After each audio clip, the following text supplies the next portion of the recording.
Bom dia, boa tarde, boa noite. Eu já peço desde já desculpa pelo fundo aqui que está com essa iluminação, mas infelizmente eu estou fazendo a gravação durante o dia e isso acaba que tem esse efeitozinho do vidro aí atrás. Mas não vai atrapalhar o que a gente precisa ver hoje não, tá bom? E basicamente o assunto que a gente tem para fazer hoje, esse objetivo desse pequeno vídeo, né? É auxiliar os alunos da disciplina de redes de computadores 2 dos cursos que eu leciono hoje a entenderem um pouco melhor como funciona a questão do endereço de IP, do endereço de rede e broadcast e do uso da máscara, assim como identificar quais os IPs disponíveis a serem utilizados numa determinada rede, sabendo lá o seu endereço de rede e a sua máscara, tá bom? Lembrando que esse conteúdo a gente já começou a ver no momento presencial e a gente hoje continua trabalhando com ele de forma de revisão, porque ele vai ser necessário nos próximos conteúdos. Então, naturalmente, eu vou explicar de novo como é que ele funciona nesse vídeo, que fica um material de referência para vocês, tá bom? Vou compartilhar aqui minha tela com vocês. E aqui a gente basicamente tem o seguinte, é um material que já foi apresentado no momento anterior, né? Essas são as informações que são relevantes para nós no momento que a gente trabalha com uma determinada rede, tá bom? Olha esse exemplo aqui, eu tenho um endereço IP. O que é esse endereço IP? Qualquer endereço IP que eu tenho disponível dentro da minha rede. Podia ser qualquer outro. Observa que o número inicial é 200.123.123.5. Quer dizer que esse é um possível IP dentro da minha rede. Existem diversos, beleza? Mas, observa logo embaixo a máscara de rede que a gente está utilizando. 255.255.255.0. Essa é uma máscara classe C, né? É uma máscara muito tradicional para nós. Por quê?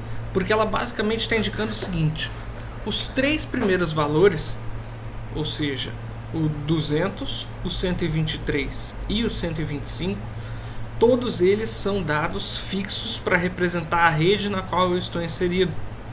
Quer dizer que se tanto esse número, quanto esse número, quanto esse número são exclusivos para representar a rede, o único número que sobrou para representar o dispositivo conectado na rede foi esse último cara aqui. Ou seja, os três primeiros estão reservados com informações da rede em que eu estou conectado, enquanto o último está reservando informações do dispositivo que está conectado nessa rede.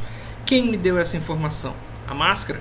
Se eu tivesse usado uma máscara, por exemplo, classe B, 255.255.0.0, então só esses dois números seriam representantes da minha rede, enquanto todos esses números seriam representantes do dispositivo na rede.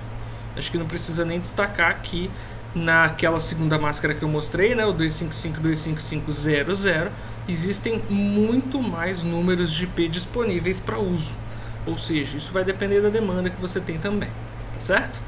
A segunda coisa que nós temos aqui é o endereço da rede. Vocês têm que lembrar que sempre o endereço da rede, esse network address, ele é sempre o primeiro disponível, o primeiro valor de IP disponível dentro dessa rede. Significa que sempre vai ser zero? Não, não significa. Mas quando a gente falar das máscaras de subrede, a gente menciona sobre isso e eu trago de novo esse assunto. Mas o endereço de rede é sempre o primeiro disponível. Se isso aqui é fixo para a rede, isso também e isso também, o menor valor que é possível colocar aqui é o próprio zero. Lembrando que cada um desses números aqui, ele é representado por 8 bits. E o menor número que a gente consegue em 8 bits é zerar todos os bits, ou seja, o número zero em binário.